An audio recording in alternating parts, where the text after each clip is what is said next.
Good day, children.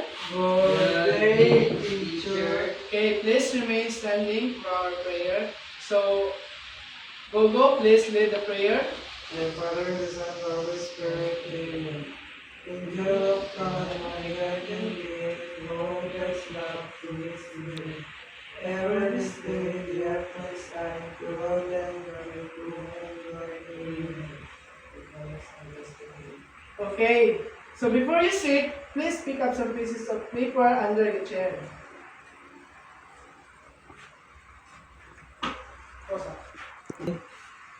So, I will check first your attendance. So, Mark Anthony Gogo, Present. Joshua. Present. Okay, very good. So, everyone is present today?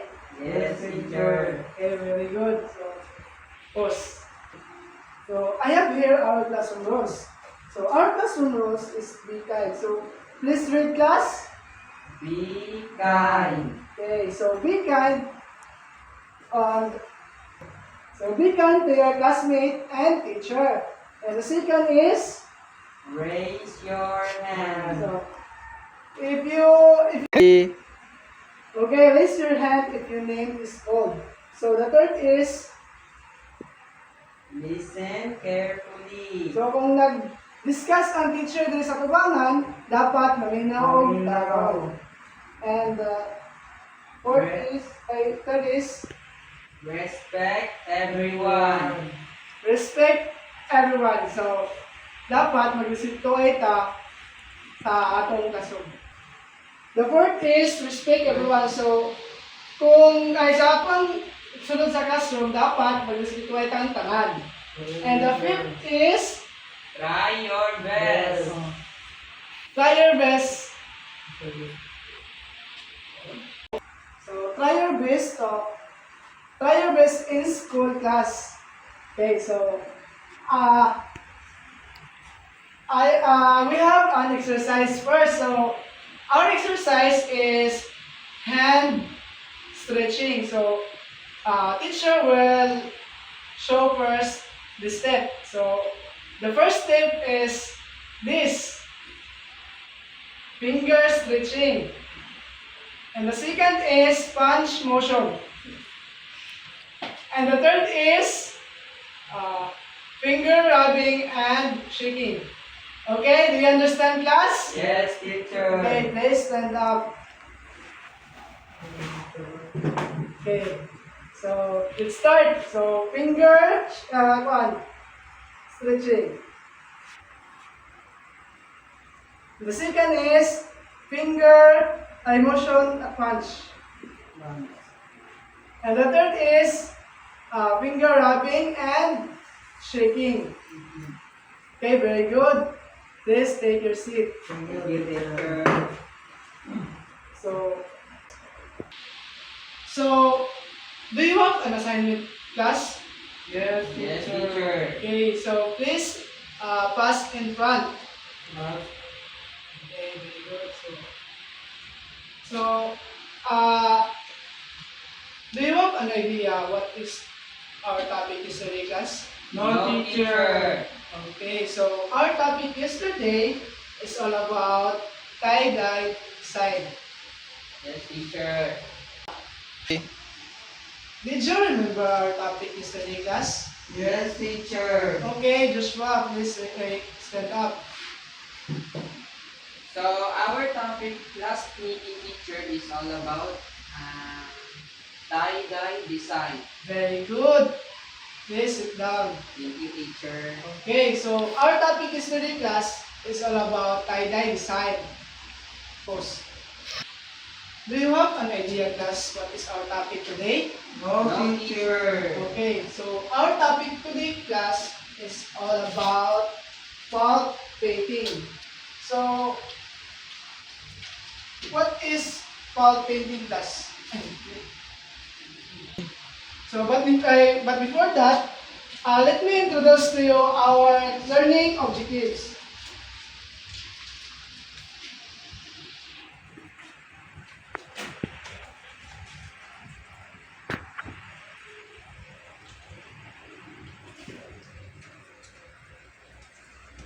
So, our a learning objective class is at the end of the lesson, 85% of the students will be able to first is explore the art process.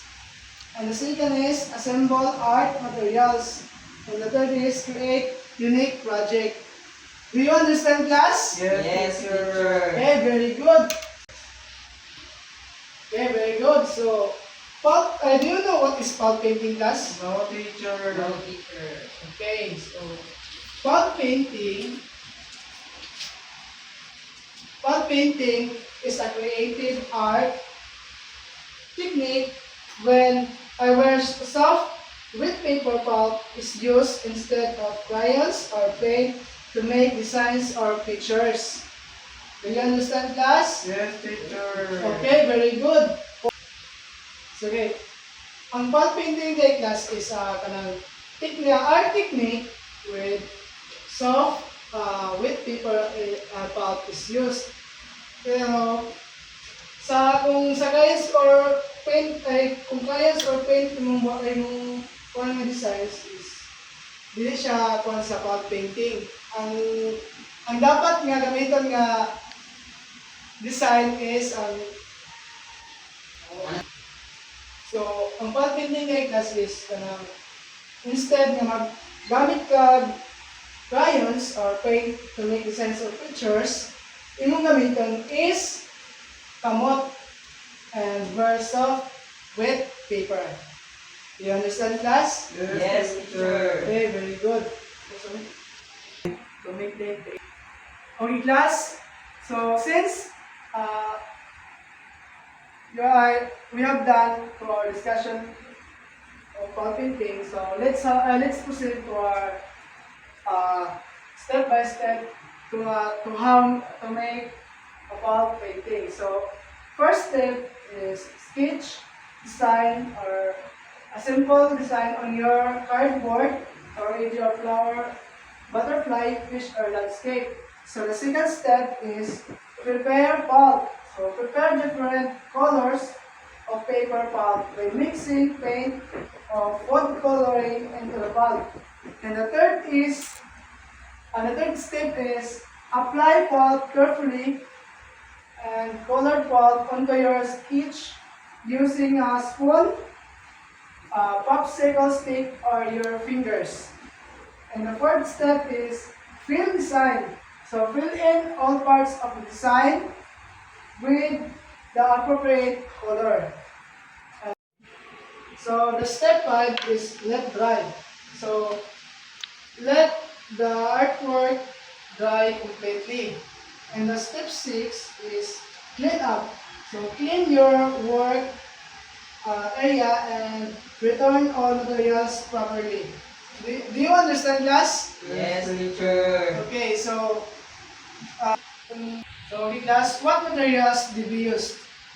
Teacher. Okay, Joshua. Buwan, teacher.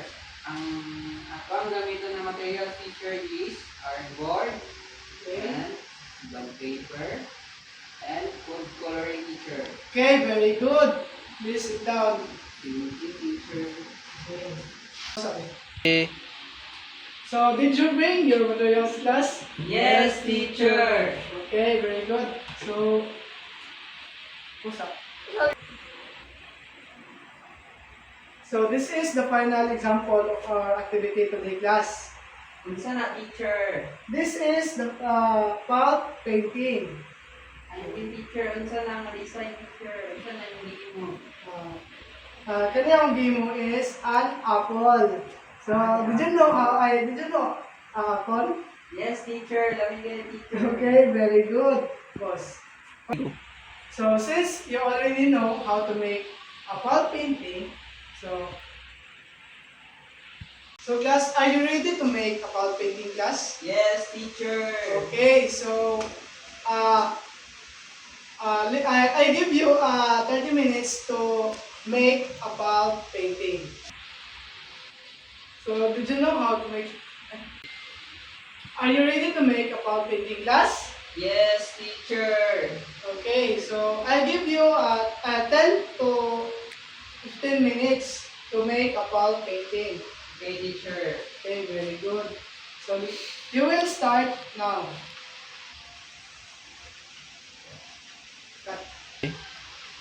Okay, class, are you done? Yes, teacher. Okay, so please stand up to our.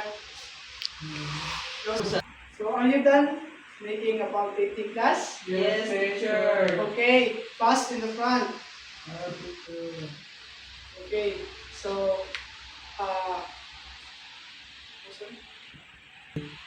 so that's all for today, class. Please stand up for our prayer. Okay, work. In the name of God, please lead the prayer. The Father, the Son, and the Holy Spirit, amen. Angel of God, my guardian gift, who hold us up to this day.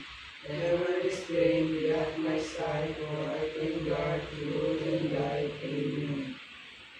Father, Son, and Holy Spirit, amen. Goodbye, class. Goodbye. Thank you, teacher. Okay.